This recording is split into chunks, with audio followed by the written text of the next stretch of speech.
Today we're going to cover scientific notation. It's probable that you have had this in math before, but in the past I was burned by some students who either missed it or had just completely forgotten it when it came time to cover it in chemistry, and it was a no wonder that they were struggling. So we're just going to dive straight into some examples. Scientific notation is a method of taking large numbers and making them small and readable. So numbers that just are gigantically long that get annoying to write out, or numbers that are really tiny that have so many zeros after the decimal place and nothing before the decimal place that, again, it just gets really annoying and tedious to write out. So all it does is you take the decimal that is currently there and you move it one way or the other. And then as you move it those directions, then you end up being able to write it in a shorthand.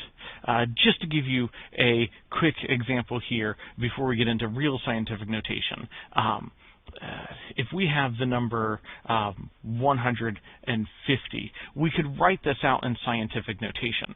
And so right now, even though the decimal isn't there for me, of course, it's going to be right there. And so if the decimal is not present, you just add it in. And then to turn this into scientific notation, you simply move the decimal until there is only one digit, that is one place value, before the decimal.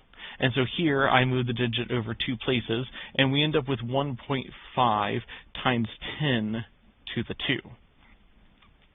Well, 10 to the 2, if you work that out, is really just 10 times 10, and so that gives us 100. And so really what we're saying is 1.5 times 100 is equal to 150.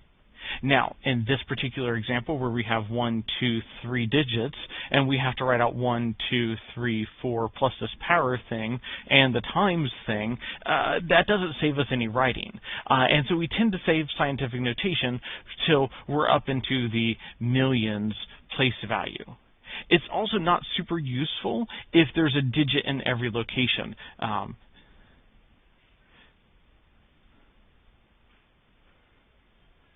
Something like this here, when there's a digit in every location, we're just going to be moving the decimal, and we end up with 3.654271 times 10 to the 6th, I think it is here, 1, 2, 3, 4, yeah.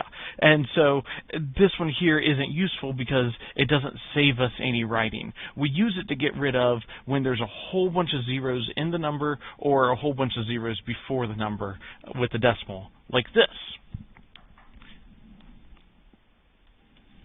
So this first number happens to be the speed of light, and you can see it's a fairly large number. It's not unreasonable to write out, but it's about the limit of what your calculator will display, depending on what kind of calculator you have. But we can shorten this using scientific notation. So my decimal is here, I put it in already, but I'm going to skip since there's commas in this one. That's 3, 6, and at this point I'm going to have to count individual zeros, 7, 8.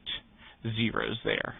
And so I moved it 8 to the left, and so then my answer here is going to be 3 times 10 to the 8th.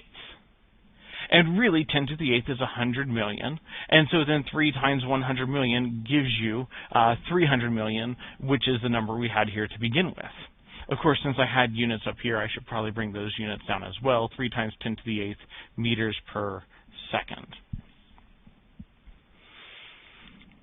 The next number here is Avogadro's number. It is a huge number, and we'll use it all the time this year, and this does not fit into your calculators. So we absolutely have to write this one out in scientific notation. 3, 6, 9, 12, 15, 18, 21, 22, 23. So this one, 6 decimal, because we always move the decimal until there's just one digit, one place value before the decimal. And then I have some numbers here, and so I need to keep those with me, 0 to 2, but then I can get rid of all of the zeros. And as we counted just a moment ago, it was 23. So this one becomes 6.022 times 10 to the 23 per mole is the unit on this one, and we'll explain what that is later on in the year.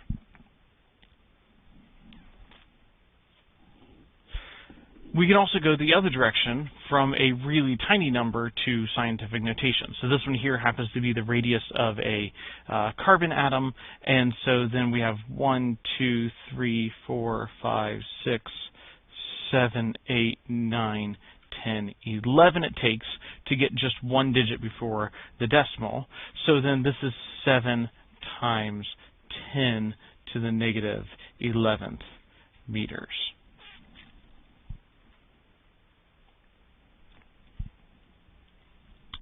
Conversely, you may be asked to take something that's in scientific notation and write it out in decimal form. So the big thing to pay attention to here is what is the power of 10, and it doesn't seem to be highlighting properly for me here. Hopefully you can see that on the screen. There we go. It stayed that time. Anyway, on this one here, it is a -2, and so that means that we are going to go the opposite direction this time if we want to undo the scientific notations. That means we'll be going this way, and this one here is a 9, so we'll be going that way. But if I need to write this one out with a -2, then I'm simply going to move the decimal 1 2 places this way, and we're going to end up with 0.0, because we always want to have one digit in front of the decimal, which is why I added that 0 there. But 0.0 here, since there is a gap, I have to fill in a 0, and then it's just 8206. Again, this was one that where it probably doesn't save you a lot of writing to write it out in scientific notation, but nothing says that you're not going to be presented with numbers in scientific notation that you're going to want to get rid of. And again, here we have 9 times 10 to the 9th, and so rather than writing over top of this, I'm going to rewrite my 9 down here with a decimal, and then I need to move it 9 places. So 1, 2, 3, 4, 5, 6, 7, 8, 9, and my new decimal is there, and then I just fill in a whole bunch of zeros into all these gaps. And ideally, I should write this one out again, since I have all my bumps there. So 1, 2, 3, comma 1, 2, 3, comma 1, 2, 3, comma 9. And so scientific notation, again, is simply a way of taking large numbers or really small numbers and writing them in a more condensed format. Really what we're saying is multiply it by so many tens, multiply it by 10 so many times, and you'll get back to the original number. Anyway, that's it for examples like this. There is going to be another short video on how to punch these kinds of things into a calculator.